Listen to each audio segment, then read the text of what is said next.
all of you here today in the press conference for self-help group of engineers.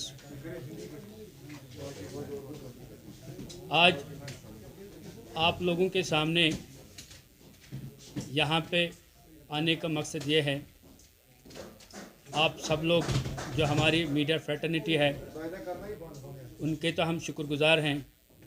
जो हमारा scheme self help group of engineers scheme थी, लेकिन शायद कुछ हमारे जो यहाँ पे फ्रेंड्स हैं उनको इस स्कीम के बारे में नॉलेज नहीं होगी कि ये स्कीम किस बुनियाद पे बन गई थी, किस लिए बनाई गई थी और कब बन गई थी। तो उस लिहाज से मैं थोड़ा बहुत आपको ब्रीफ करना चाहता हूँ कि ये स्कीम 2003 में बन गई थी, क्योंकि आप लोगों को पता है अनएम्प्लॉयमेंट रेट जो यहाँ है हमारी स्टेट में, यूटी स्टेट में, वो साल ब साल यहाँ पे बढ़ रही है। 2003 में जब हम लोग यहाँ पे एजुटेशन कर रहे थे कि हमें एक गवर्नमेंट जॉब दिया जाए अनएम्प्लॉयड टेक्नोक्रेट्स को, उस वक्त की जो गवर्नमेंट थी उन्होंने हमसे ये कहा कि हम सबको जॉब तो नहीं दे सकते हैं, हम एक स्कीम लॉन्च कर रहे हैं आप लोगों के लिए जिसका नाम रखा गया self help group of engineers. ये स्कीम एक आत्मनिर्भर स्कीम थी, उस टाइम बनाई गई थी ताकि हम एक ग्रुप कंसोर्शियम बनाएं। हमारी फर्म रजिस्टर्ड है, डिस्ट्रिक्ट इंडस्ट्रीज़ ऑफिस में है, और उसके बाद हमें सेल्स टैक्स डिपार्टमेंट में रजिस्ट्रेशन करनी पड़ती है, पैन हमें बनाना पड़ता है।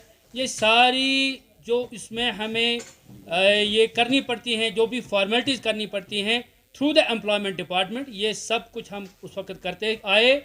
और जो अनएम्प्लॉयमेंट टेक्नोक्रेट्स हैं इसमें तब से लेके आज तक उनके लिए ये एक रोज़गार का ज़रिया बन गया था।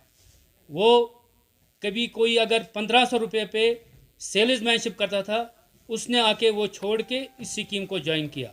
अगर कोई हमारा भाई आउटसाइड काम करता था जिसको वहाँ पे और यहाँ पे उसको अगर स्टेट में अपने होम में कोई प्रॉब्लम थी, उसने वो जॉब छोड़ के यहाँ पे आया, अपने घर में बैठा और इस स्कीम को ज्वाइन किया।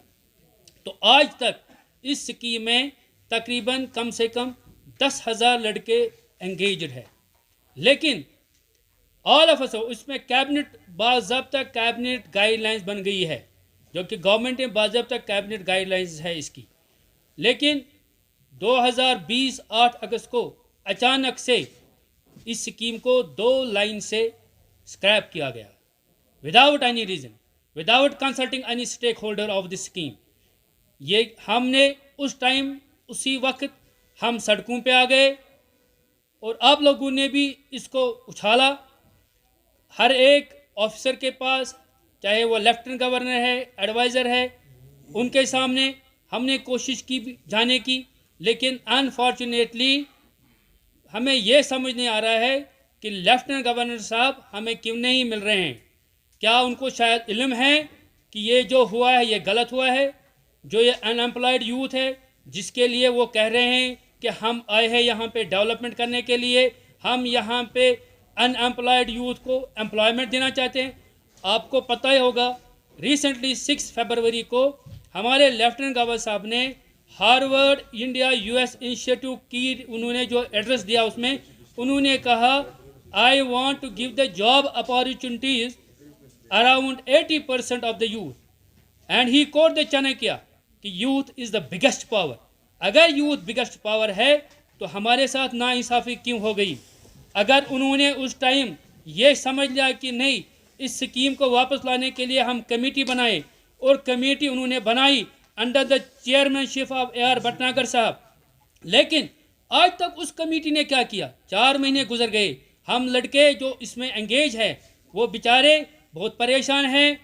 Our families are now on the verge of starvation because we don't have now anything to earn for our livelihood. हम जाएं तो कहाँ जाएं? हम लेफ्टिनेंट गवर्नर साहब से, हम अपने जो हमारे यहाँ पे प्राइम मिनिस्टर ऑफ इंडिया है, होम मिनिस्टर ऑफ इंडिया है, उनसे आपके माध्यम से अपील कर रहे हैं कि इस स्कीम को मेहरबानी करके आप as early as possible restore कीजिए before it is too late, क्योंकि ये यूथ इसमें इन्वॉल्व है।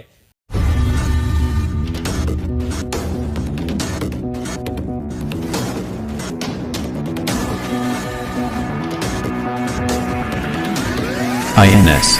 Extremely fearless journalism.